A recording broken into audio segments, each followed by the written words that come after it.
بیت المقدس 3 مذاہب کی مقدس جگہ، مسلمانوں کا قبر اول، عیسائیوں کے لیے یسوع کی جائے ولادت، یہودیوں کے لیے ہیکل سلیمانی۔ شروع کرتے ہیں حضرت ابراہیم علیہ السلام سے، جن کے 2 بیٹے تھے، اسماعیل اور اسحاق۔ اسحاق علیہ السلام کے بیٹے تھے حضرت یعقوب علیہ السلام۔ یہی سے کہانی شروع ہوتی ہے اسرائیل کی۔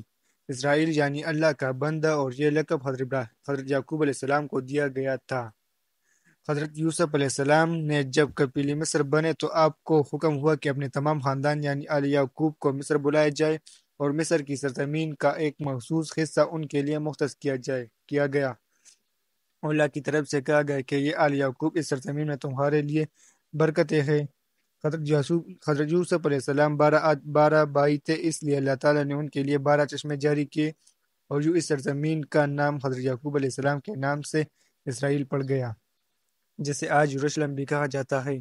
آپ کی نسل سے کم و بیش 70,000 انبیاء کرام آئے۔ حضرت یوسف علیہ السلام کے بھائی یہودا کی نسل آگے بڑھی تو اس میں سے آنے والے تمام بنی اسرائیل یہودی کہلائے۔ وقت گزرتا گیا اور حضرت موسیٰ علیہ السلام کا دور آیا۔ جب فرعون نے مصر کی آپ پر تنگ کی تو بنو اسرائیل کے ساتھ آپ کو مصر سے نکلنا پڑا۔ اس دوران بنی اسرائیل پر اللہ تعالیٰ کی بہت سے کرم نوازیاں بھی ہوئی، جس میں من اور سلوا، چشموں کی بہتات، مچھلیوں کے شکار کا ذکر قرآن پاک سے بھی ملتا ہے، اور واقعی ہمیں ایک گائے کا ذکر بھی ملتا ہے جس کے لوٹنے سے مردے نے اللہ کے حکم سے زندہ ہو کر اپنے قاتل کا بتایا۔ اس گائے کی نشانیاں اللہ تعالیٰ نے قرآن پاک میں بیان فرمائی، جو کہ ایک سرمائی رنگت کی گائے تھی، اور ایسی گائے آج بھی یہودیوں کے نزدیک مقدس مانی جاتی ہے۔ حضرت موسیٰ علیہ السلام کے بعد دیگر نبی آئے۔ اس دوران میں حضرت موسیٰ علیہ السلام اور ان کے دور کی کچھ باقیات، تورات، من اور سلوا کا کچھ حصہ بنی اسرائیل نے ایک صندوق میں محفوظ کر لیا۔ یہ اللہ کی طرف حضرت آدم علیہ السلام کو دیا گیا ایک خاص صندوق تھا، جو نسل در نسل نبیوں کے پاس رہا، جسے قرآن میں تابوت سکینہ کے نام پکارا گیا ہے، اور یہ یہودیوں کو اپنی جان سے زیادہ عزیز ہے۔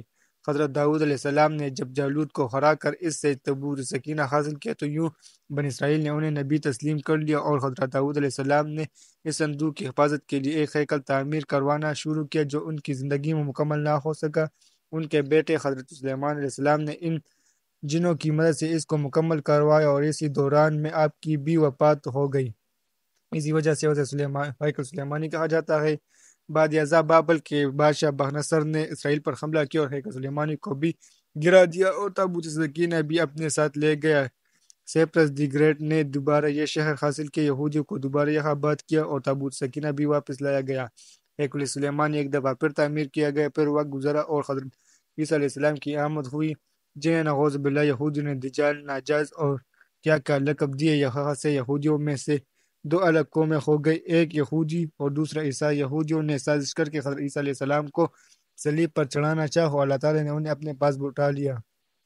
اس کے بعد یہودیوں اور عیسائیوں میں کئی چھوٹی موٹی جنگیں ہوئی۔ پھر عیسائی رومی بادشاہ ٹائٹس نے اس شدت سے یروشلم پر حملہ کیا کہ اس پورے علاقے کی اینٹ سے اینٹ بجا دی، ہیکل سلیمانی کو گرا دیا، جس کی صرف ایک دیوار اس وقت اپنی اصلی حالت میں موجود ہے، جسے دیوار گرا یا کہا جاتا ہے، جہاں یہودی جا کر تورات کی تلاوت کرتے ہیں اور گریا وزرا کرتے ہیں۔ تابوت سکینہ بھی نہ جانے کہاں غائب ہو گیا۔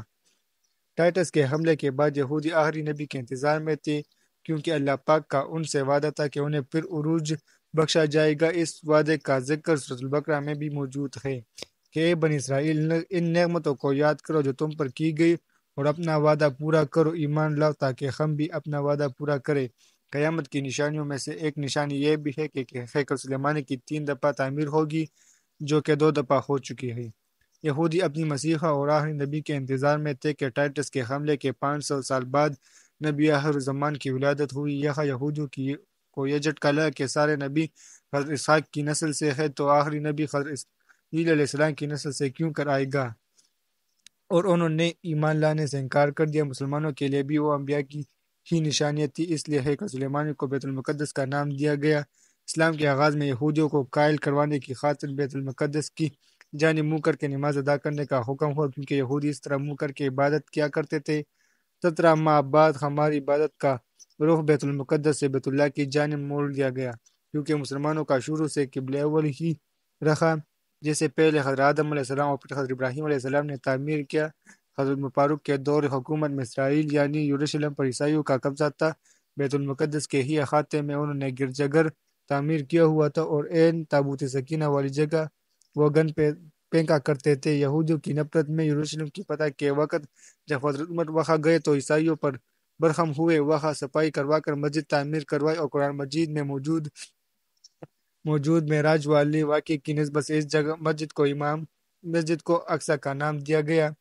یہودیوں کی دیوار گریا کو بھی اس احاطے میں موجود تھی تو زائرین کی حیثیت سے انہیں بھی وہاں آنے کی اجازت دی گئی۔ خلافت عباسیہ تک یروشلم ایک مسلم شہر رہا۔ اس کے بعد عیسائیوں نے دوبارہ یروشلم پر حملہ کر کے اس پر قبضہ کر لیا۔ صلاح الدین ایوبی نے عیسائیوں کے خلاف 50 سے زائد جنگیں کر کے بیت المقدس دوبارہ حاصل کیا اور پھر 700 سال تک یہ خلافت عثمانیہ کے زیر سلطنت رہا۔ یہودیوں کو بھی دیوار گریہ تک اپنے مذہبی اقدامات کی آزادی رہی اور یہودی آہستہ آہستہ پھر یروشلم میں آباد ہونا شروع ہو گئے۔ اس دوران میں کئی بار انہوں نے خلافت عثمانیہ کے خلاف کے سلطان کو پیسوں کے عوض یروشلم انہیں سونپنے کا لالچ دیا لیکن ناکام رہے، اور پھر دوسری جنگ عظیم میں عیسائی سپاہی ہٹلر نے چن کر یہودیوں مارا۔ قریباً 60 لاکھ کے قریب یہودیوں کا قتل عام کیا گیا اور یہ در بدر بھاگنے پر مجبور ہو گئے۔ اس دوران میں انہیں یہ اندازہ ہو چکا تھا کہ انہیں اب خود اپنی پہچان بنانی ہے، اور بائبل میں موجود یہودیوں کے آخری عروج سے قبل والی کئی نشانیاں بھی ظاہر ہو چکی تھیں، اور وہ یہ تسلیم کر چکے تھے کہ ان کا آخری مسیحا اب دجال ہوگا جس کی بدولت پوری دنیا میں ان کا دوبارہ بول بالا ہوگا۔ انہوں نے برطانیہ سے ساز باز کر کے خود کو الگ ریاست تسلیم کروایا۔ یوں اسرائیل باقاعدہ ایک ملک کی صورت میں دنیا کے نقشے پر ابھرا۔ پھر آہستہ آہستہ انہوں نے فلسطین اور دیگر مصری علاقوں پر بھی قبضہ کر لیا۔ عرب ممالک اسرائیل کے خلاف جنگ پر آئے لیکن اس وقت سے خود کو اتنا مضبوط کر چکا تھے کہ عرب ممالک کو اس ایک چھوٹے سے ملک سے منہ کھانی پڑی۔ عیسائیوں نے بھی دیکھ لیا کہ اب ان سے لڑ کر کچھ وصول نہیں ہونا، تو باقاعدہ گرجا گھروں میں پادریوں نے تقریبات منعقد کی اور یہودیوں کے لیے معافی کا اعلان کیا گیا۔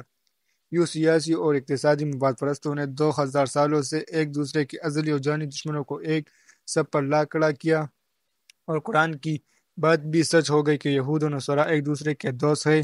یہودیوں کے عقائد کے مطابق وہ ہیکل سلیمانی کی حفاظت نہیں کر پائے تو خود کو قصوروار کہتے ہیں، خود کو سزا دینے کے لیے زنجیر اور چمڑے سے پیٹتے ہیں اور دیوار گریا کے پاس آوازاری کرتے ہیں، اور ایمان رکھتے ہیں کہ تیسری بار انہیں پوری دنیا پر حکمرانی حاصل ہوگی، اس لیے انہیں مسجد اقصی کو گرانا ہوگا جس کی تیاریاں وہ کر چکے ہیں۔ کب سے مسجد اقصی کے نیچے بارودی سرنگیں بچا دی گئی ہے۔ اس کے بعد ہیکل سلیمانی تعمیر کر کے تابوت سکینہ وہاں رکھنا ہے۔ تابوت سکینہ بھی وہ دوبارہ حاصل کر چکے ہیں، لیکن مسئلہ تھا سرخ گائے، کیونکہ ان کے عقیدے کے مطابق وہ ناپاک ہے اور جب تک پاک نہیں ہو جاتے ہیکل سلیمانی تعمیر نہیں کر سکتے، اور پاک ہونے کے لیے سرخ گائے کی قربانی دینا ہوگی، وہ گائے جس کی نشانیاں قرآن پاک میں بیان کی گئی ہے، جو اس وقت بھی انہیں ڈھونڈنے میں مشکل ہوئی تھی۔ اب بھی 100 سال تک وہ ایسی گائے کی تلاش کرتے رہے۔ ٹیکنالوجی کا استعمال کرتے ہوئے بچے پیدا کرنے کا کامیاب تجربہ کیا۔ انہوں نے پھر اس تجربے کی بدولت ویسی ہی نشانیوں والی گائے پیدا کرنے کی کوشش کی لیکن ناکام رہے۔ 2019 میں ایک امریکی ریاست سے 5 عدد ایسی گائے انہیں مل گئی جن کے جسم پر سرخ رنگ کے علاوہ اور کوئی بال نہیں تھا۔ انہیں کبھی کام کے لیے استعمال نہیں کیا گیا۔ اگلی نشانی کہ ان پر کسی بیماری کا اثر نہیں ہونا چاہیے۔ پوری دنیا میں کوڑ پھیلا کر مختلف جانوروں کے ساتھ انہیں بھی ٹیسٹ کیا گیا اور ان پر اس بیماری کا کوئی اثر نہ ہوا۔ Red hyper pound mystery of red hyper Google میں سرچ کر کے آپ اس متعلق تفصیل سے پڑھ سکتے ہیں۔ الغرض قرب قیامت اور دجال کے ظہور والی تمام تر تیاریاں وہ مکمل کر چکے ہیں۔ اپنی مرضی کے ڈاکٹر، انجینئر، بچے پیدا کرنا، 9D ٹیکنالوجی کی مدد سے ایک جگہ ہوتے ہوئے کئی جگہ موجود رہنا، اپنی مرضی کے موسم بنانا، جب چاہو بارش برسا دینا، چند دن میں پوری دنیا گھوم لینا، سب دجالی نشانیاں ہیں جو آج کے دور میں کوئی مشکل کام نہیں۔ ہمارے اسلام میں بتائی گئی قیامت کی نشانیوں کی انہوں نے اتنے اچھے سے تیاری کر لی کہ غرقت کے درخت لگا دیے جو انہیں پناہ دیں گے۔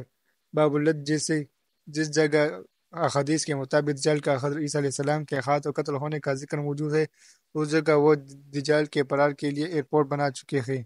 یہ سب تو قرب قیامت کی نشانیاں ہیں اور ہیکل سلیمانی نے بھی بن کر رہنا ہے۔ پھر اصل جنگ کیا ہے؟ اصل جنگ عقائد کی ہے۔ ہم اپنے عقائد میں اس قدر کمزور ہو چکے کہ وہ نماز پڑھے یا نہ پڑھے ہمیں فرق نہیں پڑتا، اپنے بہن بھائیوں کا حق کھا کر خوشی محسوس کرتے ہیں اور فرقوں کے خرافات میں الجھے ہوئے ہیں۔ فلسطینیوں کے لیے سوائے دعا اور احتجاج کے ہم کیا کر سکتے ہیں؟ کیا ہم اپنے عقیدہ کے اتنے مضبوط ہیں عقائد کے اتنے مضبوط ہے کہ ہم ڈالر کے بہکاوے میں نہ آئے. کیا ہم یہودیوں کے مقابلے میں نکلنے والے خراسان مجاہدین کی لسٹ میں آتے ہیں یا بس سوشل میڈیا کے تماشائی ہے؟ اگر آج دجال ظاہر ہو جائے اور توبہ کا دروازہ بند ہو جائے تو ہماری آخرت کے لیے کیا تیاری ہے؟ سوچ کر جواب ضرور دیجیے.